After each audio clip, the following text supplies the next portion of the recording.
আমাদের মেয়েদের জীবন বড্ড অসহায়। বুড়ো বয়সে বিয়ে পরীক্ষা দেব করে ভর্তি হয়েছি। পরীক্ষাও চলছিল, আর আমার মা পার ডে ভিডিও কলে একটা কথাই বলছিল যে দুদিনের জন্য আসবি না আমার কাছে, দুদিনের জন্য আসবি না। সরস্বতী পূজাতেও আমার মা আমাকে বারবার একই কথাই বললো, দুদিনের জন্য আয়।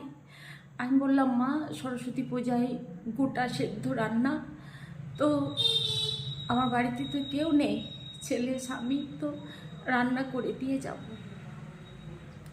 এই বৃহস্পতিবার আমার যাওয়ার কথা। মাকে ভিডিও কলে জিজ্ঞেস করলাম, মা তুমি কি খাবে? লম্বা লম্বা দানা আঙুরের, যেগুলো মিষ্টি একটু লালচে কালারের, সেটা খেতে ভালোবাসি। ভিডিও কলে বললাম, মা নিয়ে যাব।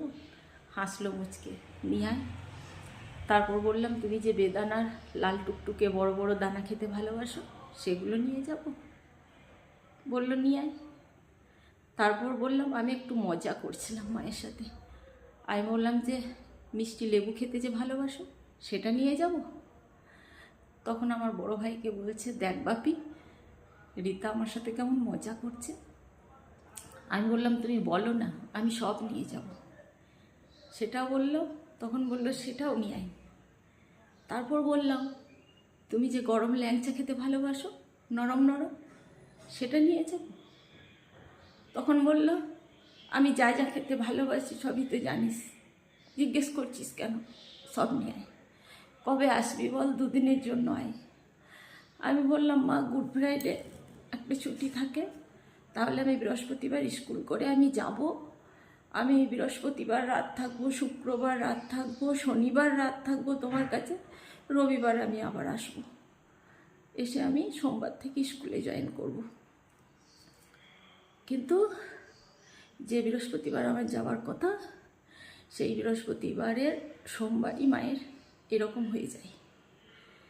আমার ছোটো ভাইয়ের বউ, আমাদের সব জয়েন্ট ফ্যামিলি, দুটো ভাইয়ের বিয়ে হয়েছে, দুটো ভাইয়ের বউ, কাকু কাকিমা, খুড়তিতো বোন, ভাই, দুটো ভাইপো সব একসাথে। দিনে রাতে 24টা পাত আমাদের বাড়িতে।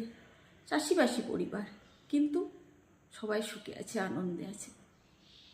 আমার মায়ের টেনশন শুধু আমাকে নিয়ে। ব্রেন টিউমার, এমআরআই রিপোর্ট বলেছে হাইপার টেনশন, খুব টেনশন করতো। আমার মায়ের নিজস্ব কোনো টেনশন ছিল না। দুটো ছেলের 2 নাতি, মেয়েরও না বাচ্চা হবে না করে আমারও 10 বছর পর হলো। শুধু আমার ঘরোয়া টেনশন নিয়ে আমার মা টেনশন করতো। সেই থেকে আমাদের মাথার মধ্যে তো একটা রস থাকে, গেদে রস, যেমন মাছ কাটেন, মাছের একটা যে তালু থাকে, অতিরিক্ত টেনশন কেউ করবেন না, রাত জাগবেন না। সেখান থেকে ওইগুলো জমা হয়ে টিউমারের রূপ নেই। মায়ের 3rd স্টেজে ধরা পড়লো। আর কিচ্ছু করার নেই, ডাক্তার বলে দিয়েছিল 6 মাস আপনারা হাতি ঘোড়া বেঁধে দিলেও আর নয়। আমরা 3 ভাই বোন জানতাম, কাউকে বলিনি। তো এই 4 মাস, 4.5 মাসের মাথাতে এইরকম পরিস্থিতি, কিছু তো খেতে পারছে না। একটা স্যালাইন মারফত কতদিন থাকবে একটা মানুষ? তো মানে সংসার, আমাদের মেয়েদের জীবনটা এত অসহায়, এটা বাগায় ওটা বাগায় সেটা বাগায়। আর আমাদের এই গৌরবাজার গ্রামে 12 মাসে 13 পার্বণ লেগেই আছে। যাব করে ডাঙালে মায়ের পূজা মেলা গেল, মনে হয় ছেলে হাজব্যান্ড পরের দিনে রান্না করে খাবে, এটা পার করে দিই। ডাঙালে মায়ের পূজা যেতে যেতে রক্ষাকালী মায়ের পূজা চলে এলো। এই করতে করতে যে শেষের যে মুহূর্ত, আমাকে যে মা বারবার বলল, দুদিনের জন্য আয়, দুদিনের জন্য আয়, আমার মায়ের সাথে শেষ কথা হলো না। আর ছোটো ভাইয়ের বউ চপ মুড়ি মাখাচ্ছিল, নিরামিষ চপ, আমার মা নিরামিষ খাই, তো চপ মুড়ি মাখিয়েছে, এখন বাচ্চা ছেলের মতো হয়ে গেছিলো। আমার ছোটো ভাইয়ের বউ কাকিমাকে বলেছে, কাকিমা তুমি খাবে, তাহলে একসাথে মাখি, একসাথেই বসে যাব। আমার মা বলেছে, আমাকে দে, আমি খাবো।